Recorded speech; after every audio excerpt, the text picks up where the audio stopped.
Good evening. I call the August 14th, 2023 regular business meeting of the Lee County Board of Education to order. Jamie McDowell, give our invocation. Let's pray. Dear gracious Heavenly Father, thank you this time, Lord, we can be together.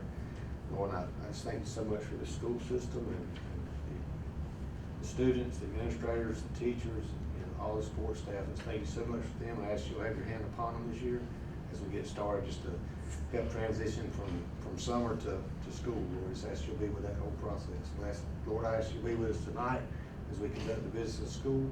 And Lord, most of all, I thank you for your son Jesus who died on the cross for our sins. For his name I pray. Amen.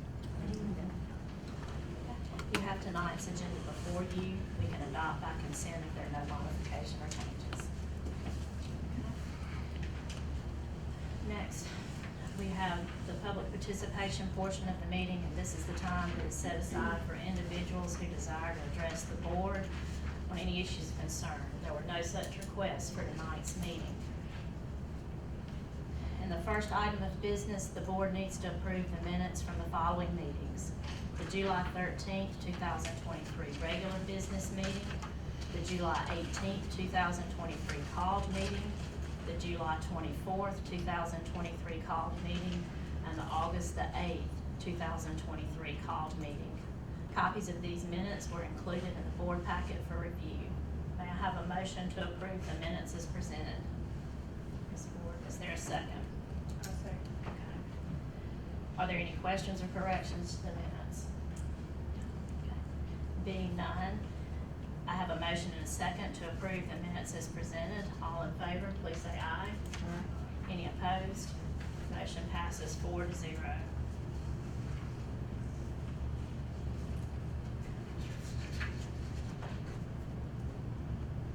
In the second item of business, the board needs to approve the month-end June 2023 financial statement. A copy of that statement has been provided in your packet for your review.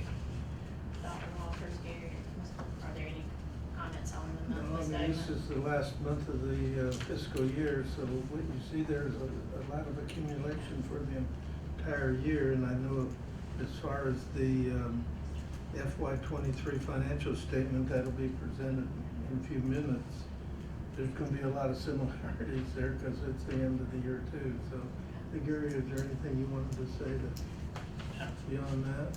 No, on the cash balances, your negatives and your federals, because we've got July and August accruals. I mean, the money will come in on those and pre-take that 230. The money will go out on that. State sends the money in advance, so that's the only thing. May I have a motion to approve the June month-end financials as presented? May I have a second? I second. Are there any further questions from the board? Gary, quick question. Okay. The parentheses, we've got money coming in to cover all those? Is that what you The just? one that's negative, yes. The Yeah. one that you just said? Yeah, with July and August, the money will come in. It comes in from the state, so requested. Okay, I just noticed that there were some of those. Where do we get our, NJROTC funds from? Is it the It state comes from the Department of Navy, Department of Navy? Yeah. Okay, well, I was thinking, and they fund one half of what we pay for an instructor, so we pay the other half. Now, we pay the benefits, they don't pay any on the benefits, but they pay one half of the salary. and the ESSER funds are completed? No, the ESSER funds go through, one batch of them, the 2 goes through September of this year, and the 3 goes through September of next year. So the one that you're looking, if you look at the 420, that one ends in September. And the 448 ends in September of the next year. The employee retention bonus? That's what we originally called it, and we didn't ever change the name of it, but that's the ESSER 2. Okay. Yeah. Okay, alrighty.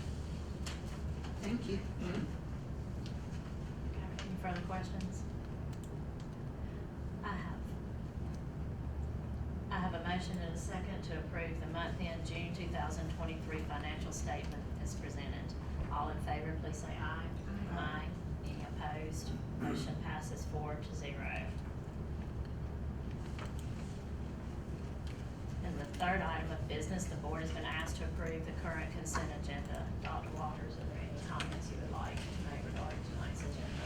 Yes, ma'am. We've had some additions since this was sent out, I think on Friday.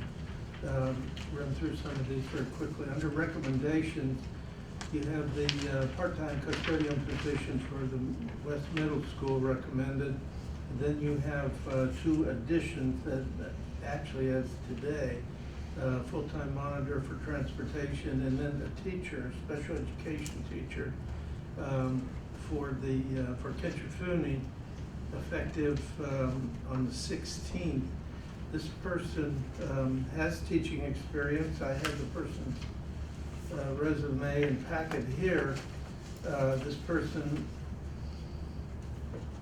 is here on a visa, and they have teaching experience. She has teaching experience. Her husband also is a special education teacher, but he's in the Sumter County system.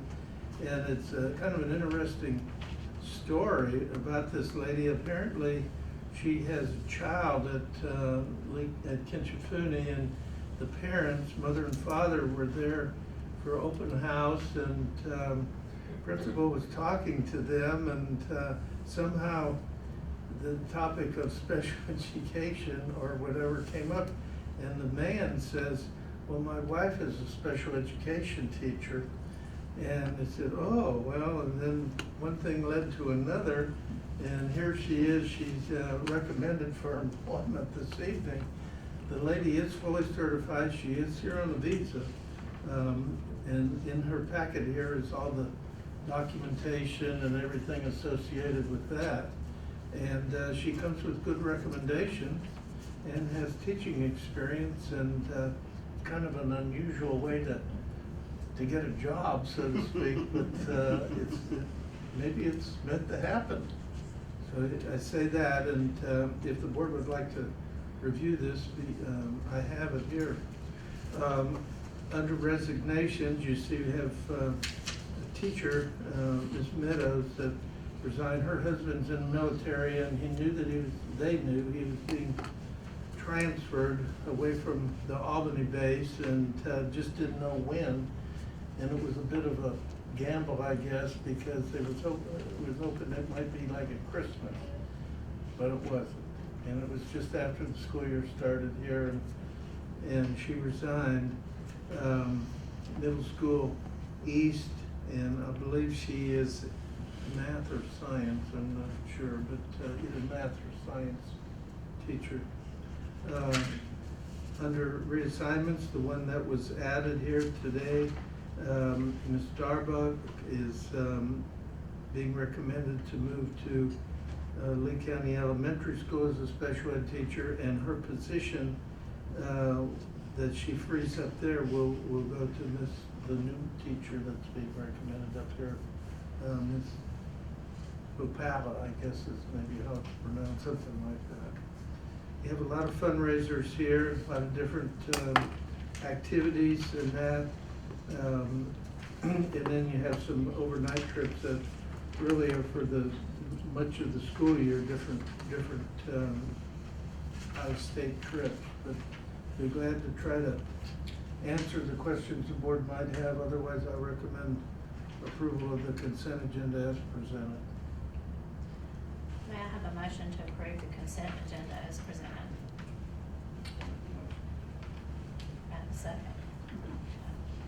Are there any further questions from the board? Being none, it's been motioned and seconded to approve this evening's consent agenda as presented. All in favor, please say aye. Aye. And I'm gonna abstain. Okay. So motion passes 3-0 with one abstention. Okay. Next, we have the presentation of the superintendent's reports from Dr. Walters. Yes, ma'am. The board had requested back in late May or early June that there would be a presentation each month related to teaching and learning, to the instructional program. And recall at the last board meeting, the July meeting, Ms. Manry talked about the AP scores and testing program there. The milestones data is up for tonight. This was embargoed up till just recently, but it is open now. And Ms. Manry, if you'll come forward, I might just tell you to summarize the whole thing, they're great. But she's gonna go into all the details. He told me I could take as long as I needed, and we could even have dinner brought in. No. I didn't say won't do that, folks. I didn't think so. Jennifer's gonna bring up a presentation. I think y'all were sent that in your packet, so you can see that as well, or you've had time to kind of look at it. But yes, we are quite pleased. And this is a high-level view of the data for our system, but we are pleased. As Dr. Walter said, the state scores and RESA scores are included along with our data. And as you can see, just looking at an overview, looking up, Jennifer? I was trying to bring it so it'd be bigger. Oh, in this slide. Well, if you hit slide show, probably. Well, I saved it as a PDF. Okay. But we are above the state, and we are above our RESA area in all content areas that are tested. If you look at, oh wait just a second, I don't want to rush her. The second page of the presentation, just to make sure you know what's being tested for the end of grade assessment. So milestones is the name of the whole test, and then you have end of grade and end of course. End of grade is for grades 3 through 8. English language arts is for grades 3 through 8. Math grades 3 through 8 is tested, and then it gets interesting for science and social studies. For science, it's grades 5 and 8 only, and then for the Georgia Studies or Social Studies component, it is just grade 8 for the EOGs. And then for the end of course, it used to be 8 tested areas, and that was slashed in half. And so now we have American Literature, which is in 11th grade, Algebra 1, which is primarily in our 9th grade campus, Biology also in our 9th grade campus primarily, and then United States History, which is also hitting our 11th grade students for the most part. So those are all the tested areas. In the ELA, I should also note that we talk about the reading status as well, so you'll see slides that pertain to that. But that score is taken from the ELA, EOG, and EOCs. It's not like a separate test. And for grade 8, I do want to point out the reason it says science and high school physical science. We do have students at our 8th grade campuses that are at both of our middle school campuses that are taking high school physical science. And while there's no longer an EOC for that for all students, the state does use that EOC, if you will, for the EOG score for those students. So they do have a little bit of a different test, but it is aligned specifically to the standards for physical science.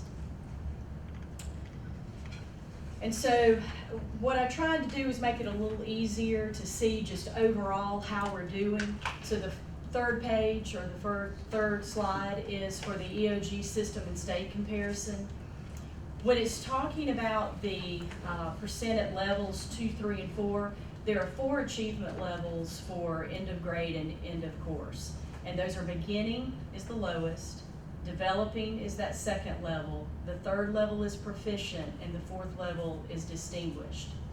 And the reason we include the 2, 3, and 4 is because that developing level, our students do get a certain weighting for that, if you will, when we have our CCRPI. And we haven't had CCRPI scores in a while, but we are going to have those this year. Those will come out later, probably late October, early November. And so it's important to remember that students who are achieving at that developing level, that does mean that they have learned some of those grade level standards. And that's why the state allows that to be used as part of that weighting for the CCRPI. So we wanted to include that as well. Levels 3 and 4 are primarily what we look at for Lee County, because we're constantly trying to improve those and move more of our beginning and developing students to those levels. So I separated it out, but if you look at those and compare that to the state, you will see that we are above in all of those content areas for the EOG. The next slide is the EOC data, and we are also above those as well for those categories. So that's just an overview, and then the next slides go into specific content areas. And so what I included here was one for each content area so that you could see for ELA, the English Language Arts, developing and above comparison data. Lee County school system is in the blue, and you can see that we are above both the state and the RESA. The next slide would be the math. And I carried this all the way through with the EOC as well, the content subject there that's being tested. So grade 3 through Algebra 1, you can also see there that we are above the state and the RESA for developing and above. The next slide would be our science. Science is always interesting to me, and social studies, because we do not have, all subjects aren't tested, but we are still showing that we are above the state and the RESA for those areas as well. And then our social studies. Our two little lonely social studies areas, grade 8 and US history, and we are above the state and RESA for those. And then the next slides are the proficient and distinguished areas only. And again, you can see that we are above the state and the RESA areas. So for ELA, and then the next is math, and then science. And I did include for grade 8 physical science. Just remember that the kids that are taking that for us, there are other systems that test, that provide students in 8th grade that opportunity. And you can see we're definitely significantly above those other schools in that area. And then the last would be the social studies. Next slide. Reading status. We're also, in comparing with state and RESA, Lee County School System is above the grade level reading status for those as well, all the way through. And so usually what we want to know is, how are we using all of this? So just some bullet points here. The analysis of all of this data actually started in May, because as soon as the scores come in, our teachers have access to their class rosters. That's something new that happened within the last couple of years, that the state has provided that access to our teachers so that they can see interactive reports, and they can go ahead and start breaking down data for their classes. And then on top of that, the administration of the school is also breaking down data. They're usually calling and reporting to me, have you seen the scores yet? So that starts in late May, as soon as those scores start coming back. We had a little delay this year with our 4th grade ELA scores coming in after students left. That's not unusual. The last couple of years we've had that. But parents can also access that data through Infinite Campus with a link to the student longitudinal system. And we also, Leslie Rees also uploads those into our Infinite Campus so that they can see those raw scale scores as soon as they come in, or once the embargo is lifted, I should say. Schools are digging deeper into the demographic categories to determine how to address significant statistical differences. We don't stop at the school level at just that state and RESA level. We dig down further, because we're comparing at the school level how we did to last year. We're also looking primarily at that trend data, the same cohort of kids, how they're moving. Are they trending up? Are they trending down? because that's important to look at when you're looking at that data at the school level, and also at the district level. Schools are also digging into the domain data to determine if different instructional strategies need to be implemented.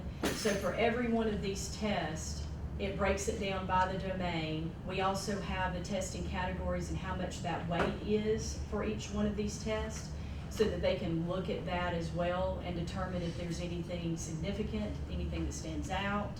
I provide them with some data regarding the domain data as well, so that helps the process along a little bit better. And then we look at comparison data with other schools that are like us, that's given to us by GOSA, which is the governor's dashboard. And then the state also provides through Georgia Insights a dashboard that we can look at to compare to other school systems. District level administrators, we are currently reviewing multiple data sources, or I should say, let me back up to the CNA process in the spring. We looked at multiple data sources, and then we're taking this data and we're correlating that to make sure that what we determined we needed to focus on is exactly what we need to focus on. Next one. So CCRPI, I mentioned, is coming out in late October, early November. This will be the first one since 1819. If you remember, when the pandemic hit, we did not test in spring of 2020. And the impact of not testing in 2020 meant that we would not have a college and career ready performance index, that CCRPI, for several years. So we are now catching up, if you will, and we will have one this school year. And they will, the main reason for that is one of the components of that achievement score with the CCRPI is the student growth. And so you have to have multiple years. And when we first came back in 2021, even though we tested, if you remember, that was when it didn't really count for anything. I think the EOCs counted for 0.01%. And at the grades 3 through 8, we were not to use that for promotion and retention purposes. So basically the scores for 2021 were not what you really want to start doing a student growth percentile from. And then in 21-22, the state decided that would be more of the baseline, so that 22-23, you could compare those 2 years. So that's why we are just now getting back to a CCRPI. And I know that you've probably been keeping up with some different pieces from the Department of Ed. That next slide, Jennifer. So the statewide EOC passing score. State Board of Education just approved a rule amendment that allows school districts to lower the weight of the Georgia milestones end of course assessments on students' final course grades to 10%.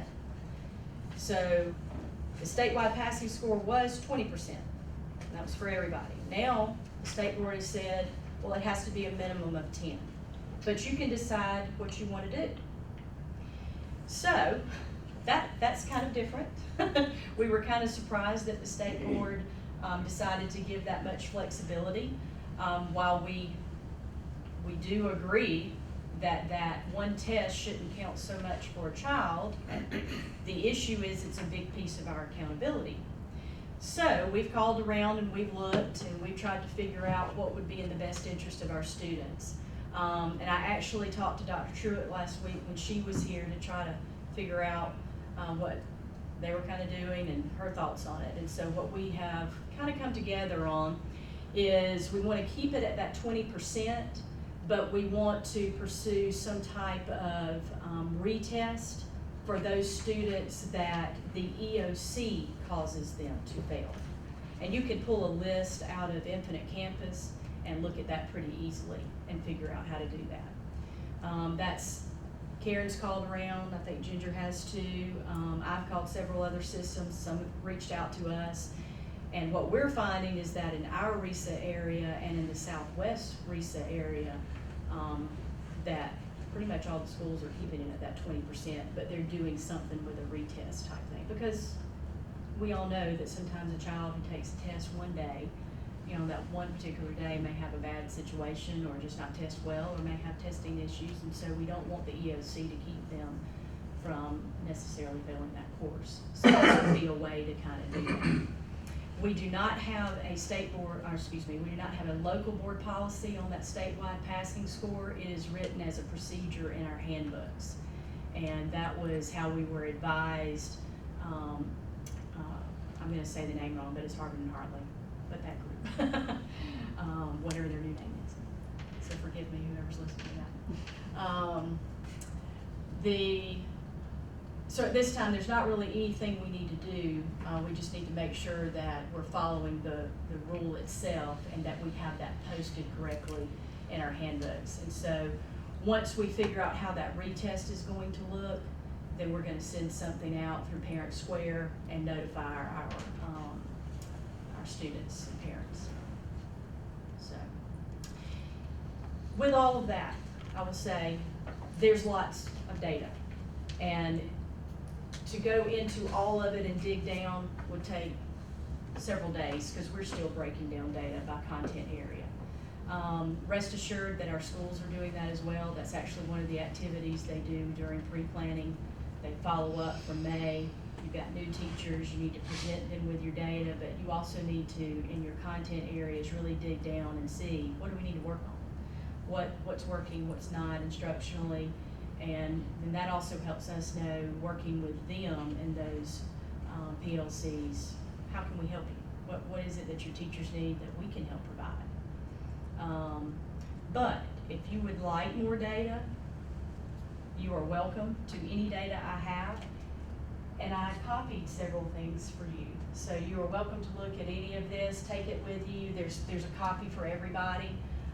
If you want that, it's everything from the state reports that are available. You can look at them online as well, but sometimes if you're like me, I have to have a hard copy to kind of go through and make my marks and add up and do this and that and the other. But on the whole, we're doing very good. I mean, my hat's off to our administration. I think that they are doing a marvelous job in their schools with trying to monitor everything that is going on. I also would say that having our coaches at our K-5 level, and we've now kind of transitioned Daisy Beaver, not kind of, we have transitioned Daisy Beaver into a K-12 science academic coach and STEM coordinator at our middle schools. So she's helping with the science area as well. You know, we've added several things. COVID has brought some challenges with that gap that some of our students have seen, and we're still catching up on that, to be perfectly honest, in certain areas. And we're continuing to try to figure out what's gonna give us the biggest bang for our buck and help our kids. So. Very good. This thing about the percentage of the student's grade, final grade, that's determined by the state test, it's a pretty big deal actually, because at first you'd say, well, we'll just lower it. Well, then they don't take it as seriously as we think they should. But then if you raise it, then so much of their course grade is just dependent on one test. So Ms. Henry's talked to a lot of folks in the last week or two, and actually it would leave it about where it is. That might be the best place, and that's what they're recommending for, and that's what I think most of the systems in this area are doing, so. Yes, sir. Anyhow, if you'd like more data, she has lots of it. I have a question. Okay.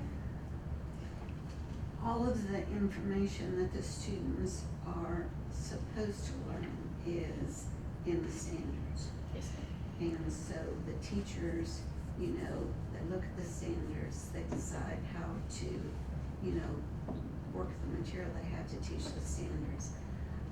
How are we supporting teachers in these areas where we've got really the beginning and the developing students, and they're showing, you know, what I call kind of a significant, you know, progression loss. They're not up to where they need to be.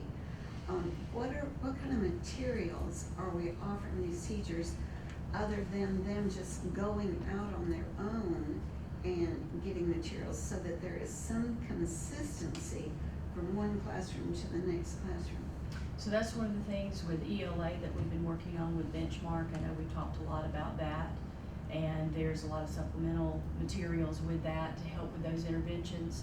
In EIP, we have LLI, that we're using K through 5 as well at those lower levels. That, when did we put that in? 2 years ago. 2 years ago? Okay.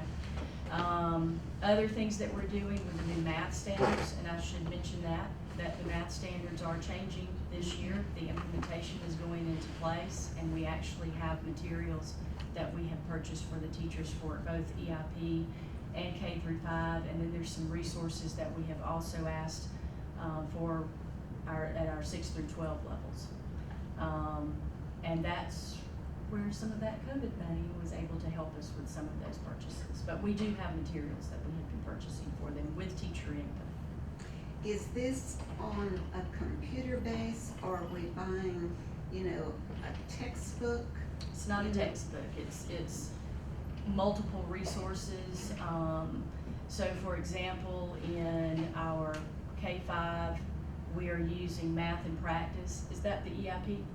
No. For our EIP, and then Do the Math is the, Do the Math is the EIP resources that we're using for intervention with those students, and the Math and Practice is an overall teacher resource that they're using to guide their instruction to support what they're teaching. So the students are on computers individually, they are receiving instruction from the teachers, as a group? What? The students are not on computers, no No. ma'am. These are just supplemental resources for the teachers, and they're working within whole group, small group. It just depends on the need, yes ma'am. Okay. So when you're identifying these areas, you're ensuring that the teachers have the support that they need to be able to teach these, and there's a consistency above, A grade level? Yes, In the classrooms? yes ma'am. With anything that we're purchasing for them, we are also purchasing the professional development to come with it, so that we can teach them how to use it. Straight from the makers, so to speak. That's a huge component of it, because without that, you're not gonna have that consistency. And that's also where we're trying to really help, between Kelly and Brooke, myself, and the coaches, and try to work with those teachers and support them in those areas. Not to mention our administration, but they have a lot to do. So we try to fill in where we can. The testing that we do throughout the year, it kind of preliminarily, identifies those students that are going to be very successful and successful, and, to where the students have, a significant need. Are we doing anything? We used to do a program like 2 weeks, Dr. Walters, I think, or 3 weeks before school's out, and we would basically stop instruction and we'd go back to the beginning of the school year, bring everything forward, and we would really work with those students, so that there was no forgetting, Agreed. So all of our schools do either something like an extended learning time or a flex time or a pride time, but it's a time that is built in during either each day or in the school week. It's more so like that at the high school levels, where those kids are identified that need help, and they are strategically placed with students who can help them with those deficient areas. Will we be able to kind of monitor as those students take those tests throughout the year? You'll come and kind of let us know where overall where our students stand, and then by groups, So we're using different things. One of the things that we use at the lower levels is beacon assessments, which is comparable. It's kind of what the state has put out that helps as a formative assessment for the milestones. And so that's one of the reasons that we're using that, so we could definitely share the beacon data with you at different times during the school year. In addition to that, we have universal screener data that we can share, whether it's A reading, A math, early reading, early math, at the different levels. So we can share that with you as well, because that's what the teachers are using in addition to some of their own. But those are the things primarily we look at the district level to try to see where our kids are, what's happening, and what we need to work on. So yes, we can definitely share that with you. Okay. That was actually one of the things that Dr. Walters and I talked about on different months, or during different months that I think would be beneficial to you. And the Beacon actually gives a preliminary score, or predictive score, I'll get it right in a minute, a predictive score when we do the second test in the late winter, early spring. And we also have at middle school level writing score data that we can share with you. And that's probably similar to what we did with the writing component when we had 3 through 5 and they were doing writing in our schools. There was a company that we actually used. Yeah, you did. And we did a pretest, and then they graded it and got it back, and we could help immediately those areas where our kids might not have scored as well as they could. Okay. And we've left it up to the schools to kind of determine, we have a basic, like you need to do the Beacon this many times during the school year, that type of thing, or and the universal screeners, but schools can do more if they so choose. So if they have something that they're doing, let's say in a certain subject area, a formative assessment that they all want to do, that they created, or a common summative assessment that they're all doing, that's fine as well. We leave that flexibility up to the school, but we're trying not to put, you have so much testing that what are you teaching? So we were trying to really work through that as well. Okay. But Thank you, Susan. you're welcome. I got a question, and I appreciate you putting this together for us, and it helps me understand, it's a lot more clear to me than stuff we've seen in the past. I'm getting But better anyway, every year, I think. My question is, and I heard you say coaches, how many coaches do we have? So at the K-5 level, we have 4. We have 2 literacy coaches. One is for the primary and one for the elementary. And then for math, we have 2. And then I have 1 K-12 science academic coach. So we've got a new math standard, and we've got 2 coaches that teach, how many math teachers? A lot. Seems- 11 per grade, I would say, so. Are we giving the teachers what they need in support? Well, I'm so glad you asked. I would love to have as many instructional coaches as we could get. But Gary will probably hit me in a minute for saying anything else. I will just say this. Our administration, we have a principal and an assistant principal at all of our K-5 schools. And at our middle schools, we have a principal and assistant principal and instructional supervisor. 9th grade, we have 2. And then obviously at 10 through 12, we have more, but we also have lots of programs and lots of different things that they're handling. What we have found is that in order to really get into those classrooms and to really be able to provide the support that is needed for those teachers, you've got to have boots on the ground. You've got to have people who can be on those campuses every day, in and out of those classrooms, and helping those teachers. It's not about an I got you. It's not about monitoring. It's not about, trying to catch if they're not doing this test or whatever. It's about getting in there and helping them when you see that they're struggling. And the only way that we know how to do that is with some of those academic coaches. And we feel like that our teachers have really liked having them there. They're not there to evaluate.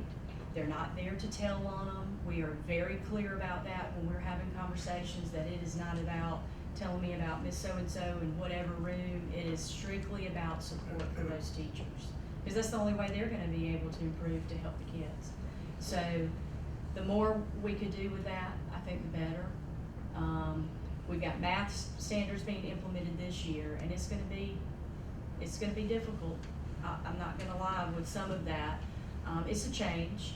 Even the state has said we're not gonna count EOC and EOG scores at the end of the year. That's being waived for promotion purposes. So, and in 2 years, we've got ELA, new ELA standards that will be coming. So it's a lot. These teachers have been working since, did we start in February doing the digs? So the state has provided a plethora of materials to help with instruction, much more so than they have ever done before, which is wonderful. But you've still gotta get in there, you've gotta dig through all those learning tasks, and you've gotta make sure that we're all on the same page of which one are we gonna use, cause in some areas there may be multiple, and you can't use them all to teach specific standards. So you've got to make some decisions on that, but the teachers have to be comfortable with the way that that content has changed, and it's really about how it's being taught. The standards didn't change a lot, but it's how it's being taught. And so as we move forward, having our coaches at all levels to be able to help with that is gonna be crucial. It just sounds like maybe we need more coaches. Mhm. I mean, and whatever we gotta do in the budget to make that happen, because we got it we gotta covered through give them next some year. support. Amen. September. One of the challenges you're gonna face as a board, as you go into next year, or in the spring, the budget time, as good as the coaches are, the money that's been used to fund them, I think is about to go away. Next September. And that's a big decision that's gonna have to be made, and if that is the direction you wanna go, then you have to make the commitment and make it happen, but the source that has created this is on its way out. Well, that's where our millage rate increase is coming. Didn't we build ourselves a So- cushion with that for, that was one of the reasons I was under the impression that we built that cushion. We haven't done the millage rate, Oh, when it gets to that point. we will take that into account, yes. And then I'll say, you can also look at your student count, and you might can make some adjustments between teachers and coaching positions that way also, correct? True.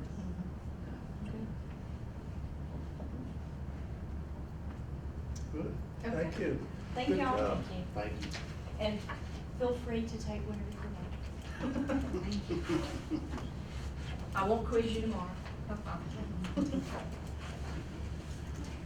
Moving on, under the superintendent's information and reports is the SPOS, and not a lot to say about it, other than it's not as high as it was last year, but nothing was as high as it is last year. It was your best year, but it's, in the last 6 years, what you had for the month of July of this year, 2023, is the second highest in the last 6 years, so that's good. And last year was just an exceptional year, for whatever reason, I don't know. But you're doing well with your spot. And then moving on through the technology, you see that number 4, there are 353 technology requests, that is for help or work, and they closed these out in the last 3 weeks of before school started. That's your big push, full court press to get things going for the opening of the new school year.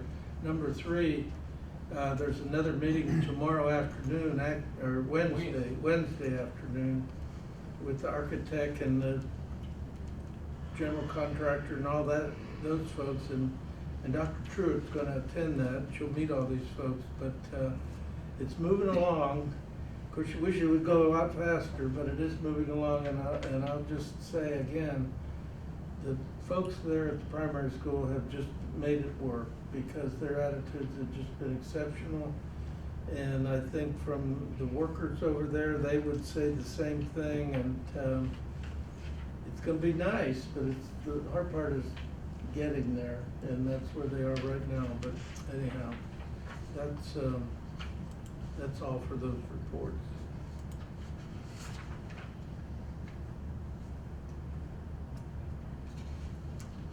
Are there any further questions on any of the reports?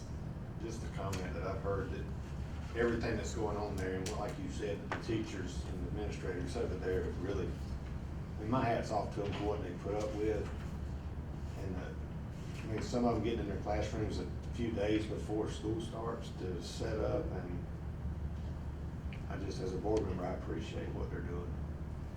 The parents have been cooperative too. Daggone, they're sending their young children over there, and they went over there for their open houses and all that, and they've been supportive too. And you wish it went a lot faster, but it is what it is as far as that. But pat on the back to everybody over there.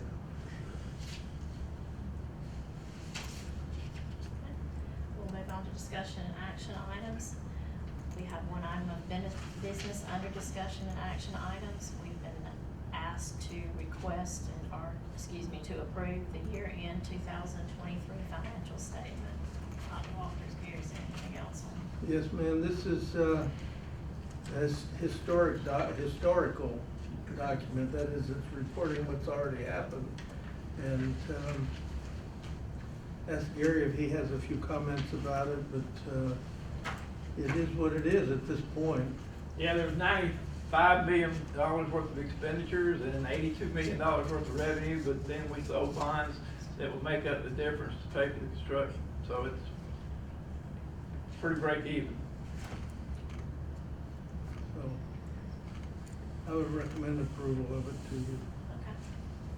May I have a motion to approve the financial statement for the year ended June 30th, 2023 as presented? I'll make a motion. May I have a second? Are there any further questions or discussion from the board? I just know as a board, we added to the budget. We added a lot of things to it, so I just appreciate you working with us on those things. Thank you. And we'll try to get you coaches in there too. Yes, sir. I have an announcement I'd like to make to the board and everyone here. It's a very good announcement. That is, all the custodians that work in the school system or who are employed by the school system from tonight back, and it's roughly 29, I think it's exactly 29 people with the one that, including the person that was, the board approved it this evening. They're going to receive $1,000 in their August paycheck. It will be shown as an adjustment to their gross wages. They'll have to pay tax on it like everyone does, but it's a real boost to people who can really use it. And it will be effective, as I said, for all of those who are employed full-time, part-time from tonight back. And they'll see it in their August 31st check. So That's great. that's some good news for 29 people. You don't have to vote on that either. I have a motion and a second to approve the financial statement for the year ended June 30th, 2023 as presented. All in favor, please say aye. Aye. Any opposed? Motion passes 5-0. Before, excuse me, 4-0. Okay, before we would adjourn, in case anybody hadn't heard, which I hope everybody has heard, we have a new superintendent in place that will be with us on August the 16th. But I would like to take a moment to thank Dr. Walters for his leadership while the board sought a replacement for Dr. Miller after his retirement. We were very fortunate to be able to call on Dr. Walters, who provided a calming and steady leadership during the superintendent search. His understanding of the system's culture and climate helped to ensure successful transition and leadership, and we truly appreciate your service during this period. Thank you. Thank you. Lee County is a great place to live and work and raise a family, and it continues to be that way. And I've always considered it a privilege to be here. We've lived here for 20 years, and hopefully it's 50 more. Probably won't be. All right, if there's no further business, the meeting